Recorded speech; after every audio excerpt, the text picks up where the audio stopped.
कहानी की शुरुआत में हम दो आदमियों को देखते हैं जो जंगल में किसी चीज से बचकर भाग रहे हैं। एक आदमी के हाथ में एक डंडा था। उसने अपने दोस्त को भी खींचकर छुपाया और फिर चैन की सांस ली। पहला आदमी बोला, भाई हम इस मॉन्स्टर से नहीं बच सकते। जिसके बाद उसके दोस्त ने कहा कि हम उस बॉक्स का इस्तेमाल कर सकते हैं, जिसके लिए पहले आदमी ने मना कर दिया। तभी एक जोर की आवाज आई और वो दोनों फिर से भागने लगे। मॉन्स्टर उन तक पहुंच गया और वो डंडा जमीन पर गिर गया। जिसके बाद एक भयानक हाथ उसे लेने के लिए आगे बढ़ा। फिर हमें जोई नाम की एक लड़की को दिखाया जाता है जो हाल ही में अपनी माँ की मौत के बाद अपने पिता के साथ ऑस्ट्रेलिया आ गई थी। उसकी माँ तो उससे छिन ही गई थी, साथ ही वो अब अपने दोस्तों से भी दूर हो गई। वीडियो कॉल पे उन्हें मस्ती करते देखकर वो काफी दुखी हुई। अगले दिन जोई के कॉलेज वाले उनकी पूरी क्लास को एक खास म्यूजियम दिखाने ले गए। उनकी टीचर ने बताया कि इस म्यूजियम के अंदर एलिमेंटलिस्ट नाम के लोगों की चीजें भरी पड़ी हैं, जिनके पास जादुई शक्तियां थी, जो बताते हैं उन्हें एक करिश्माई पेड़ से मिली थी। पर फिर एक दिन एक शैतान जादूगरनी ने उन सब पर हमला कर दिया। हाँ मैम सही कह रही हैं, मैं भी था वहाँ पे। अवियर नाम के एक लड़के ने मजाक किया, जिसके बाद सब हंसने लगे। खैर म्यूजियम जाते हुए बस में जोई ओवन नाम के एक लड़के के पास बैठ गई, जो पढ़ाई में बहुत अच्छा था, पर उसकी चबड़ चबड़ रुकती नहीं थी, बोलता रहता था हमेशा। तभी एक जामुनी रंग के बालों वाली लड़की ने पीछे मुड़कर उसे कहा, साले चुप हो जा वरना दांत तोड़ दूंगी तेरे। ओवन एक बार के लिए तो चुप हुआ, लेकिन ज्यादा देर नहीं रह पाया। यह देखकर जोई की हंसी छूट गई। कुछ देर बाद वो लोग एग्जीबिशन में पहुंच गए। वहां हम डॉक्टर रोशन को देखते हैं जो म्यूजियम की मैनेजर है। वो स्टूडेंट्स को इस म्यूजियम के बारे में बता ही रही थी कि तभी जोई उसकी बातों पर ध्यान न देते हुए उसी डंडे के पास पहुंच गई जो हमने कहानी की शुरुआत में देखा था। वो डंडा इसी म्यूजियम में मौजूद है। ओवन भी उसके पास आया और वो बड़े करीब से उस डंडे को देखने लगे। तभी उस डंडे के ऊपर कुछ निशान चमकने लगे और अचानक से वो बिना शीशा तोड़े बाहर आ गया। जब जोई ने वो डंडा उठाया तो वो जो निशान थे वो चमकने लगे और उसके दोस्तों पर भी वैसे ही निशान चमक रहे थे। तभी डॉक्टर रोशन वहां आई और जोई को वो डंडा पकड़े हुए देखा। वो सब एक दूसरे पर इल्जाम लगाने लगे, इसने उठाया था ये डंडा, इसने उठाया था। लेकिन डॉक्टर रोशन ने उन्हें डांटा नहीं। उसने कहा कि जल्दी मेरे साथ चलो। सब डॉक्टर रोशन के पीछे उनके ऑफिस में गए, जो अजीबोगरीब चीजों से भरा हुआ था। जोई ने पूछा कि ये सब हो क्या रहा है। डॉक्टर रोशन ने कोई जवाब नहीं दिया, बस वो ये सोच रही थी कि बिना शीशे के टूटे वो डंडा बाहर निकला कैसे। जिसके बाद जोई ने कहा कि सब कुछ अचानक हो गया, जैसे कोई जादू। इस पर डॉक्टर रोशन ने बताया कि ये डंडा ट्री ऑफ नॉलेज से बना है, वही करिश्माई पेड़ जिसने एलिमेंटलिस्ट्स को उनकी ताकत दी थी। इसका इस्तेमाल एक जादुई छड़ी की तरह भी किया जा सकता है। ओवन ने फिर डंडे के बारे में और सवाल किए। डॉक्टर रोशन ने बताया कि ये डंडा आज से लगभग 100 साल पहले मिला था, लेकिन जिन साइंटिस्ट ने इसे ढूंढा वो गायब हो गए, कभी लौट कर नहीं आए। उनका जवाब जोई को बड़ा अजीब सा लगा, लेकिन डॉक्टर रोशन ने सिर्फ इतना कहा कि ये डंडा कभी ऐसे नहीं चमकता, जबकि ये पिछले 100 साल से म्यूजियम के पास है। ये सुनकर केटलिन नाम की लड़की ने डॉक्टर रोशन से पूछा, तो इसके चमकने का मतलब क्या है? और वैसे ही निशान हमारे चेहरे पर भी थे जब जोई ने उस डंडे को छुआ। डॉक्टर रोशन ने इस सवाल का भी जवाब नहीं दिया। उसने सीधे सीधे उन्हें काला क्यूब दिखाया। उसने बताया कि ये भी उसी डंडे के पास मिला था। अगर तुम लोगों के छूने से डंडे को कुछ हुआ तो हो सकता है इसे भी हो। वो सभी लोग उनके कहने पर एक एक करके क्यूब को छूने लगे। जैसे ही उन्होंने उस क्यूब को छुआ वो अचानक ही सुन्न पड़ गए। सिर्फ जोई थी जिसका मन उसे छूने के लिए मान नहीं रहा था। उसे कुछ अजीब सी फीलिंग आ रही थी, लेकिन तभी उसे क्यूब के अंदर से अपनी माँ की आवाज सुनाई दी, जो उसे अपने पास बुला रही थी। जोई ने जैसे ही उस क्यूब को छुआ वो लोग तुरंत एक रेगिस्तान में टेलीपोर्ट हो गए। होश में आने पर जब सबने देखा कि वो कहाँ हैं, तो वो जामुनी रंग के बालों वाली लड़की केली घबरा गई। उधर केटलिन भी डॉक्टर रोशन पर चिल्लाने लगी, ये सब तुम्हारी वजह से हुआ है, क्या किया तुमने हमारे साथ? जोई ने सबको शांत करने की कोशिश की। तभी उनकी लड़ाई ओवन ने रोकी और कहा कि मुझे जंगल से कुछ संगीत सा सुनाई दे रहा है। जिस पर डॉक्टर रोशन ने कहा कि हमें वहां चलकर देखना चाहिए, क्योंकि रेगिस्तान में जिंदा रहना वैसे भी बहुत मुश्किल है। वो सब चलने लगे एकदम चुपचाप। डॉक्टर रोशन सबसे पीछे चल रही थी। तभी बच्चों ने एक बूढ़े आदमी को देखा जो पूरी तरह से गीली फंगस से ढका हुआ था। वो एक पेड़ के नीचे बैठा था। उसने अपना नाम मैड्रुक बताया। उन्हें एक बार के लिए तो शक हुआ कि शायद ये आदमी मर चुका है, लेकिन तभी उसने आंख खोली और कहा कि अच्छा वक्त आ गया क्या? बच्चों ने पूछा किस चीज का वक्त? तभी उस आदमी ने जोई की तरफ देखा और बड़े प्यार से कहा, धरती की बेटी। फिर उसने उन सब को बताया कि तुम लोग एक साथ जुड़े हुए हो, बिल्कुल धरती के 5 एलिमेंट्स की तरह। खैर अपना ध्यान रखना, बीस्ट उन लोगों को कभी नहीं छोड़ता जिन्हें वो पहचान नहीं पाता। अगर तुम अपना असली रूप दिखा दो तो तुम्हें कुछ नहीं कहेगा। जब मैड्रुक ने बीस्ट का जिक्र किया, दूर से एक गरज सुनाई दी, जिसे सुनकर सब घबरा गए क्योंकि बीस्ट उनके करीब आ रहा था। मैड्रुक ने फिर से कहा, उसे दिखा दो तुम कौन हो, वो तुम्हें छोड़ देगा। तभी डॉक्टर रॉसन ने तुरंत कहा कि हमें यहाँ से चलना होगा, जिसके बाद सब भागने लगे। जाते जाते भी मैड्रुक ने दूर से आवाज दी, बस अपना असली रूप दिखा देना, ठीक है। जब बच्चे जंगल में भाग रहे थे, डॉक्टर रॉसन एक अलग रास्ते पर निकल गई। बीस्ट उसका पीछा कर रहा था। बीस्ट ने अपने एक ही वार से उसे बेहोश कर दिया और फिर बाकी सबके पीछे दौड़ने लगा। वो सब भाग ही रहे थे कि तभी केटलिन बिना देखे एक पेड़ की तरफ भागने लगी। जोई ने तुरंत उसे खींचकर बचाया, लेकिन अब वो बीस्ट जोई पर हमला करने आ ही रहा था। लेकिन उसके वहां पहुंचने से पहले ही जोई पेड़ के अंदर समा गई। बाकी बच्चे अभी भी भागते रहे। बहुत देर बाद डॉक्टर रॉसन होश में आई। उसे अपने आसपास आवाज सुनाई दे रही थी, किसी के हंसने की। तभी उसे लगा जैसे उसके कान के अंदर किसी ने उंगली घुसाई और वो बहुत डर गई। ये आवाज गॉब्लिन्स की थी। जल्द ही सच सामने आया। डॉक्टर रॉसन वही जादूगरनी है जिसका जिक्र उस कहानी में था। गुस्से में उसने गॉब्लिन्स को हुक्म दिया, यहाँ खेलना बंद करो और बच्चों को जंगल के और अंदर धकेल दो। डंडे का दूसरा हिस्सा ढूंढना ही होगा। दूसरी तरफ जब जोई की आंखें खुली तो उसने देखा कि मैड्रुक उसके पास था। उसने पूछा कि ये तुमने कैसे किया। मैड्रुक मुस्कुराया और बोला कि सभी पेड़ एक दूसरे से जुड़े हुए हैं। बाकी सब ने अभी के लिए बीस्ट को चकमा दे दिया था। वो सब प्लान बनाने लगे कि यहाँ से निकलें कैसे। ओवन ने कहा कि हमें पानी, खाना और छुपने की जगह ढूंढनी होगी। हैवियर ने केली से पूछा, तुम्हारे बैग में खाना है क्या? अब जाकर उनकी नजर पड़ी कि केली तो यहाँ पर है ही नहीं। अचानक केली सामने आई और बोली कि मुझे एक छुपने की जगह मिली है, बड़े अलग से निशान बने हुए हैं उस पर। वो उन्हें जंगल के और अंदर तक ले गई। जब वो लोग नीचे गए तो ओवन की नजर एक चट्टान से बनी हुई दीवार पर पड़ी, जिस पर कुछ अजीबोगरीब निशान बने हुए थे। ओवन इस बारे में कुछ कह ही रहा था कि तभी केली की ताकत जाग गई और उसके हाथ आगे बढ़ाते ही उस दीवार पर बना एक निशान जगमगाने लगा।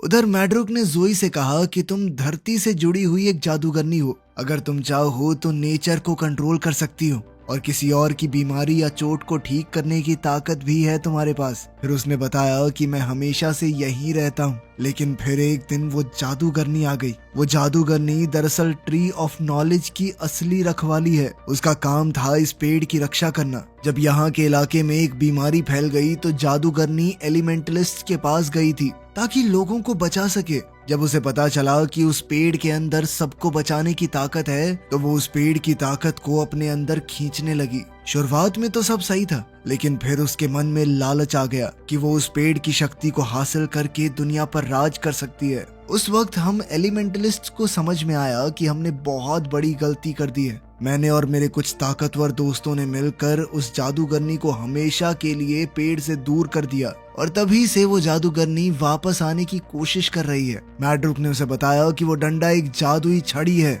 उसके बाकी हिस्सों को ढूंढकर वापस लाना होगा ताकि हम हमेशा के लिए उस जादूगरनी को रोक सकें। उसने जोई को एक खास जगह बताई कि वहाँ पर तुम्हें एक पेड़ को ढूंढना होगा। जब जोई ने पूछा कि मुझे पता कैसे चलेगा मैं पहुँच गई, तो मैड्रुक ने कहा कि जहाँ सबसे ज्यादा अंधेरा होगा वहीं से तुम्हें रास्ता मिलेगा। जोई को कुछ समझ नहीं आया और उसने सोचा कि अभी अपने दोस्तों को ढूंढने चलती हूँ। मैड्रुक ने पीछे से कहा कि जो चाहिए मिल जाएगा, चिंता मत करना। जाने से पहले मैड्रुक ने कहा कि जादूगरनी की महक है तुम्हारे ऊपर, उसे धो लो वरना वो बीस्ट तुम्हें छोड़ेगा नहीं, पहचान नहीं पाएगा तुम्हें। जोई ने उसकी बात मानते हुए अपने ऊपर थोड़ा कीचड़ लगा लिया ताकि बीस्ट उसकी सुगंध का इस्तेमाल करके उसका पीछा ना करे। फिर वो अपने दोस्तों को ढूंढने निकल गई। दूसरी तरफ ग्रुप के लोग सोच रहे थे कि लिखी हुई इस पहेली का मतलब क्या है। केली ने कहा कि कुछ ज्यादा समझ तो नहीं आ रहा, बस पानी, हवा और एक पेड़ जैसा कुछ दिख रहा है। इससे ओवन को समझ आ गया कि ये बात तो धरती के 5 एलिमेंट्स की हो रही है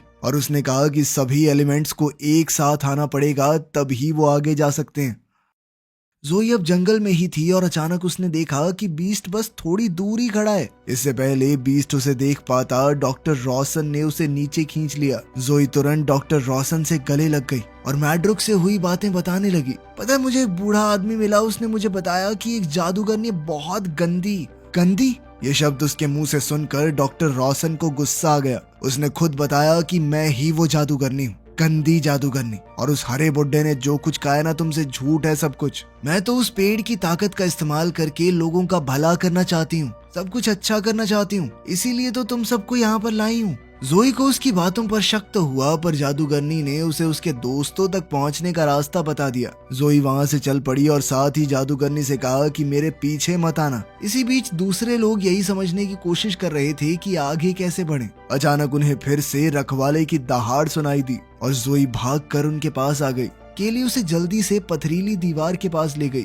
जोई ने समझाया कि हम सबको एक साथ यहाँ पर आना होगा, तभी आगे बढ़ सकते हैं। वो पत्थर की दीवार असल में एक गेट थी जो जादूगरनी को बाहर रखने के लिए बनाई थी।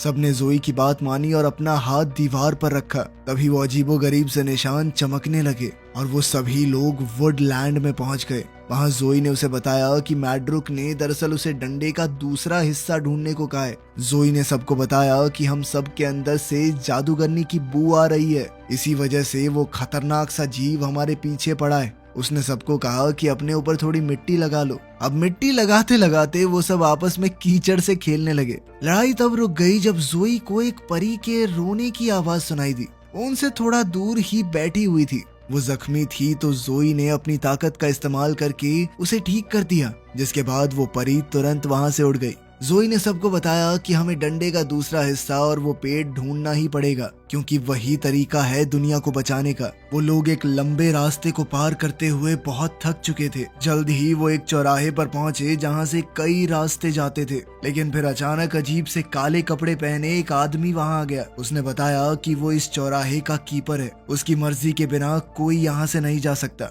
वो उनके बारे में सब कुछ जानता था। उसने ओवन और हावियर को तो तुरंत ही हटा दिया, कहा कि इनकी शक्ल मुझे पसंद नहीं है। केली और केटलिन ने उसे रिश्वत देने की कोशिश की तो उसने उन दोनों को भी गायब कर दिया। फिर उसने जोई को देखा।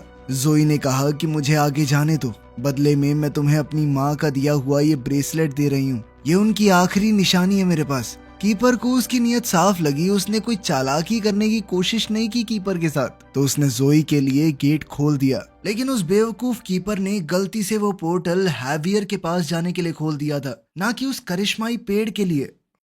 गेट से अंदर जाके जोई बर्फ से भरे एक जंगल में पहुंच गई। वो इतनी ठंड में अकेली बहुत घबरा रही थी। उधर केटलिन और केली को अलग जंगल में भेज दिया गया, जहाँ उन्हें एक अजीब सा जीव मिला जिसका नाम है अनवीवर। उसने कहा कि मैं तुम्हें दिखा सकता हूँ तुम्हारे दोस्त कहाँ हैं। दूसरी ओर जोई के पास जादूगरनी आ गई। उसने कहा बहुत अच्छे, तुम सही रास्ते पर हो। जोई ने पूछा कि तुम गेट के अंदर कैसे आई, जिस पर जादूगरनी ने कहा कि मैं तुम्हारी सोच में हूँ, असल में यहाँ पर नहीं। फिर उसने जोई से मदद मांगी। थोड़ी देर बाद हावियर भी वहाँ पहुँच गया, जिसके बाद जादूगरनी अचानक गायब हो गई। जोई परेशान हो गई थी तो हावियर ने उसे संभाला। वो उसे वीवर नाम के एक जीव के पास लेकर गया, जो इस जादुई दुनिया को लगातार बढ़ाने का काम कर रही थी। वो अपनी ताकत से एक के बाद एक पेड़ उगा रही थी। जल्द ही केटलिन और केली उस औरत के पति अनवीवर के साथ वहाँ पहुँच गए, जिसके बाद वो दोनों सभी बच्चों को खाना खिलाने अपने घर ले गए। वहाँ जोई ने कहा कि हमारा एक दोस्त अभी भी जंगल में कहीं खोया हुआ है,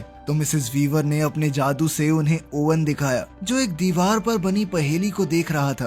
केली ने देखते ही अपनी ताकत से वो पहेली सुलझा दी और जोई को बताया कि इस दीवार पर लिखा है अंधेरे से होता हुआ एक रास्ता बक्से तक जाएगा, जिसके अंदर उस जादुई डंडे का दूसरा हिस्सा है। अब जोई ने अचानक ही मिस्टर अनवीवर की प्लेट से खाना उठा लिया और कहा कि आपको पहले हमारी करिश्माई पेड़ तक पहुंचने में मदद करनी होगी। इस पर अनवीवर को बहुत गुस्सा आ गया और वो उसे काटने भागा। जोई अचानक वहां से हट गई और मिसेस वीवर के बनाए उस पोर्टल का एक हिस्सा अनवीवर के काटने से टूटकर गिर गया। केली ने वो हिस्सा उठाया, जबकि केटलिन ने जल्दी से ओवन को बाहर खींचा, जिसके बाद वो सब फिर से इकट्ठा होकर वहां से भाग निकले। दूसरी ओर जादूगरनी बाहर से अंदर घुसने की कोशिश कर रही थी। उसने अपनी ताकत को पूरी तरह से इस्तेमाल किया, लेकिन फिर भी वो उस बैरियर को तोड़ने में नाकामयाब रही।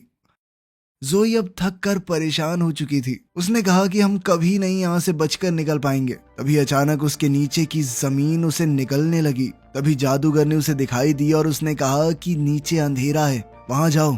याद करो उस हरी दाढ़ी वाले बुड्ढे ने क्या कहा था, पेड़ तक पहुंचने के लिए अंधेरे में जाना होगा। जोई को देखने के बाद एक एक करके उसके दोस्तों ने भी वैसा ही करने का फैसला किया। जैसा मैड्रुक ने जिक्र किया था, ये बिल्कुल वैसा ही अंधेरा था। वहाँ सभी को अपने सबसे बड़े डर का सामना करना था। केटलिन के अंदर ये डर था कि कहीं वो पूरी जिंदगी एक फेलियर की तरह न बिता दे। उसने जैसे तैसे अपने अंदर भरोसा जगाया और हिम्मत करके अंधेरे को हरा दिया। फिर उसने एक एक करके बाकी सबकी भी मदद की अपने अपने डर से निकलने में। आखिर में वो जोई के पास गई और जोई ने भी अपनी माँ की मौत को अपना लिया, जिसके बाद उन सब ने अंधेरे को हरा दिया था। अब अचानक उनके सामने एक चमकता हुआ पोर्टल खुल गया। सब उसमें घुस गए और एक खुले जंगल में आ गए। अब वो सब एक दूसरे के और बेहतर दोस्त बन गए थे। जल्द ही उन्हें वो बक्सा मिला जिसके बारे में केली ने दीवार पर पढ़ा था। उन सब के एक साथ हाथ लगाने के बाद ही वो बक्सा खुला, लेकिन वो एकदम खाली था। जोई गुस्से में आ गई। उसने सब पर चिल्लाना शुरू कर दिया।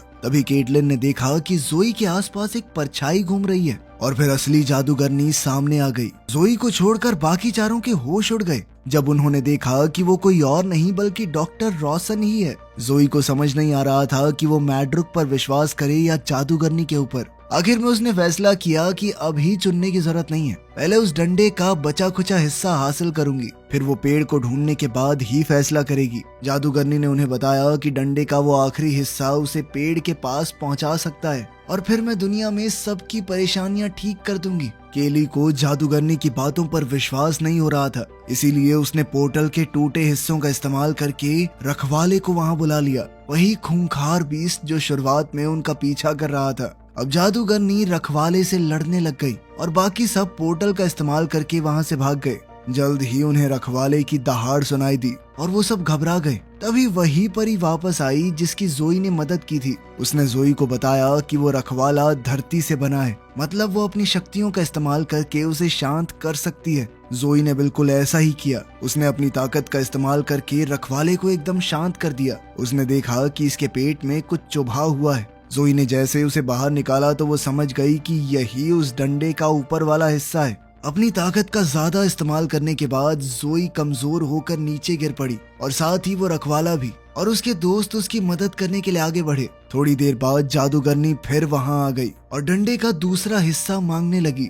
जब ओवन ने वो देने से मना किया तो जादूगरनी ने उसे और केटलिन को बिजली का झटका दे दिया। इस दौरान जोई होश में आ गई थी और उसने डंडे का वो दूसरा हिस्सा उठा लिया। जादूगरनी ने कहा कि अगर तुमने ये मेरे हवाले नहीं किया तो मैं तुम्हारे सभी दोस्तों को मार दूंगी। अपने दोस्तों की जान बचाने के लिए जोई को वो हिस्सा देना पड़ा। जादूगरनी ने डंडे को पूरा किया और फिर जोई को भी बाल पकड़कर अपने साथ ले गई सीधा ट्री ऑफ नॉलेज के पास। अंदर जाकर उन्होंने देखा कि मैड्रुक पेड़ के नीचे बैठा था। उनकी बातचीत से जोई को समझ आया कि मैड्रुक और जादूगरनी भाई बहन है। जादूगरनी ने कहा कि मैं अपना हिस्सा लेने आई हूँ, लेकिन मैड्रुक ने कहा कि इसके लिए तुम्हें पहले मेरी लाश से गुजर कर जाना होगा। बिना सोचे जादूगरनी ने एक ही वार से मैड्रुक को खत्म कर दिया। जोई ने अपनी ताकत से उसे ठीक करने की कोशिश की, पर मैड्रुक ने याद दिलाया कि सभी पेड़ आपस में जुड़े हुए हैं और वहीं पर दम तोड़ दिया।